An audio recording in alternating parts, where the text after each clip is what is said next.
இன்னொன்னு சொல்லப்போது, ஒருவர் சிவபெருமானை வணங்குகிறார், ஒருவர் அல்லாவை வணங்குகிறார், ஒருவர் இயேசுநாதரை வணங்குகிறார், ஒருவர் நாராயணரை வணங்குகிறார், ஒருவர் திருச்செந்தூர் முருகனை வணங்குகிறார், ஒருத்தனை கணவன்.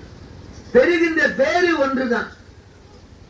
மதங்கள் பலவாயிருந்தாலும் அடைகின்ற பயன் ஒன்று.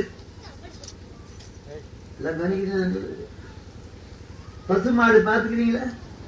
பசுமாடு, ஒரு மாடு கருப்பாக்குத, ஒரு மாடு சிவப்பாக்குத, ஒரு மாடு மஞ்சள். பால் எல்லாம் ஒரே நேரம் தானே. கருப்பு மாட்டுல கருப்பு பால், சிவப்பு மாட்டுல சிவப்பு பால். எங்காவது உண்டா? பசுக்கள் பல்வேறு நிறமானாலும் பால் ஒன்றுதானே. விளக்குது? சரி. அவங்க பிரின்சிபால் காலையில எழுந்து ஸ்நானம் பண்ணி 4 இட்லி, மிளகா பொடி, நல்லெண்ணெய், ஒரு கப் காமிச்சார்.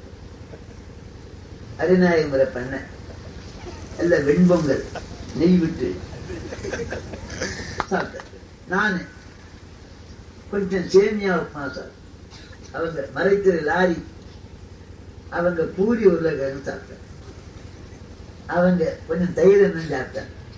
அவங்க சக்கரை பொங்கல், அவங்க இல்ல இந்த கஞ்சி. இது வேடிக்கை இல்ல. ஆகாரங்கள் பலவாய் இருந்தாலும் இந்த பசி அடங்கி பெறுகிற நிலையும் ஒன்றுதான். நான் சொல்ற உங்க புரியுத? இவர் 4 இட்லி சாப்பிட்டு காபி சாப்பிட்டார், இவங்க சேமியா உப்புமா சாப்பிட்டு மோர் சாப்பிட்டார். நிறைவு ஒன்றுதானே. உணவு பல்வேறு வண்ணமாய் இருந்தாலும் அந்த பசி அடங்கி வருகிற ஒரு திருப்தி இருக்கு, அது ஒன்றுதானே.